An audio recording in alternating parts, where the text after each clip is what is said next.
Hello friends, आप सभी लोगों का एक बार फिर हमारे स्मार्ट लर्निंग पॉइंट चैनल में स्वागत है। इंग्लिश एक बहुत ही महत्वपूर्ण भाषा है, अंतर्राष्ट्रीय भाषा है, इंटरनेशनल लैंग्वेज है। इसके बारे में अगर आपको जानकारी नहीं है तो आप समझ लीजिए अपने आप को बिल्कुल महत्वपूर्ण व्यक्ति नहीं साबित कर सकते हैं।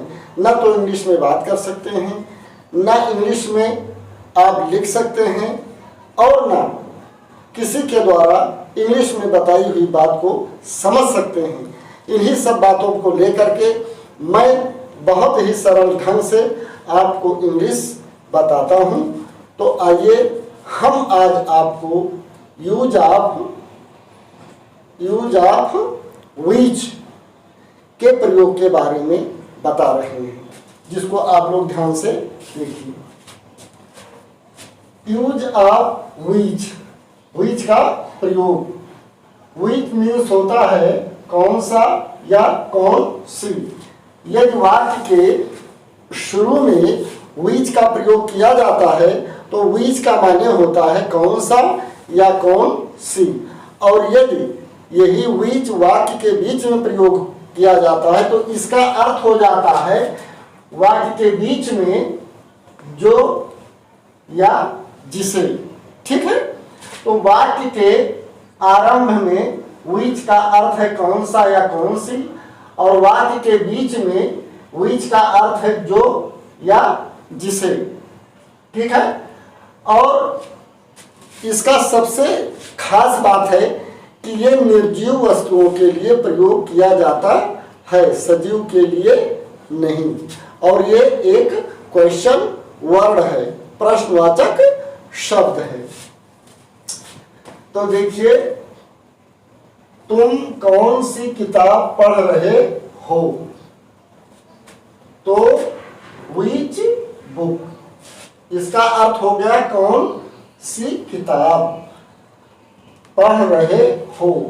तो देखिए, कौन सी किताब पढ़ रहे हो, ये आपका किस टेंस में है, इसके बारे में मैं आप लोगों को पिछले वीडियोस में बता चुका हूं।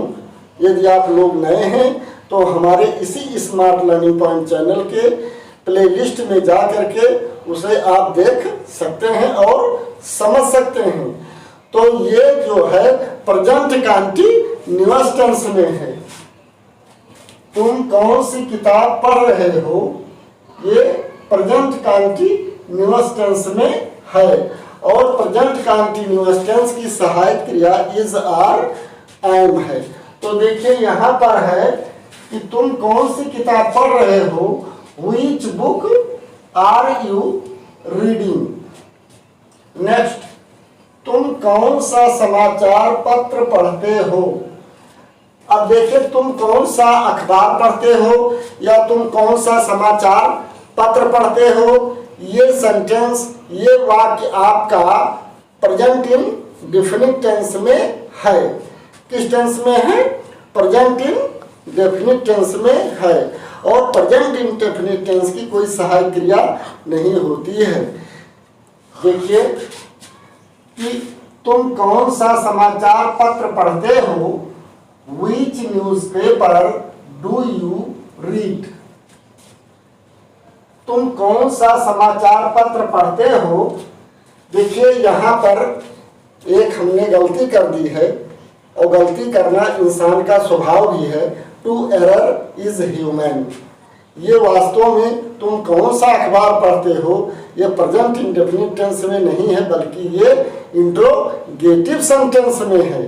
तो इंट्रोगेटिव अगर सेंटेंस में है तो इसकी सहायक क्रिया डू और डज होती है। राइट, तो भूल सुधार आप लोग कर लीजिएगा। तुम कौन सा समाचार पत्र पढ़ते हो, which newspaper do you read. Right, तो इस तरीके से हम एक कदम से दूसरे कदम की ओर बढ़ रहे हैं, जिसे ध्यान से देखना बहुत जरूरी है। नेक्स्ट देखिए क्या है कि तुम किस स्कूल में पढ़ते हो। तुम किस स्कूल में पढ़ते in which school do you read, तुम किस स्कूल में पढ़ते हो, in which school do you read. Next, आप किस स्कूल को जाते हो, आप किस स्कूल को जाते हो। तो इसका ट्रांसलेशन क्या होगा, देखिए, which school do you go to. जब कहीं पर जाया जाता है तो टू का प्रयोग होता है, तो ये टू आखिरी में प्रयोग किया जाएगा। तुम किस स्कूल को जाते हो, which school do you go to, या इसको इस तरीके से भी बनाया जा सकता है, do which school do you go, to which school do you गो।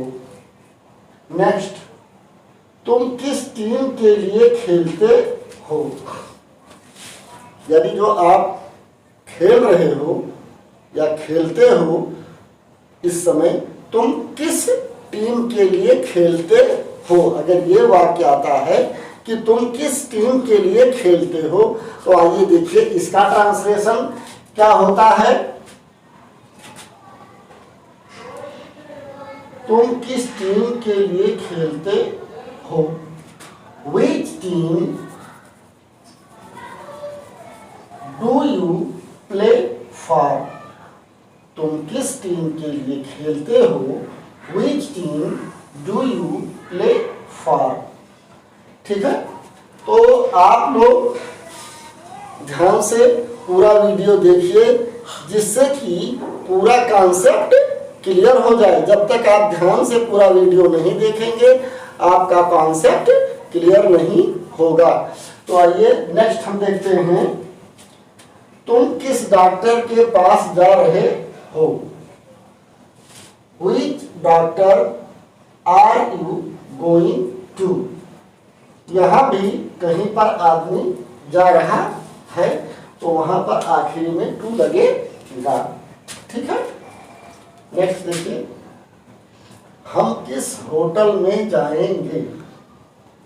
अभी भविष्य की बात हो रही है कि हम किस होटल में जाएंगे, which hotel shall we go to.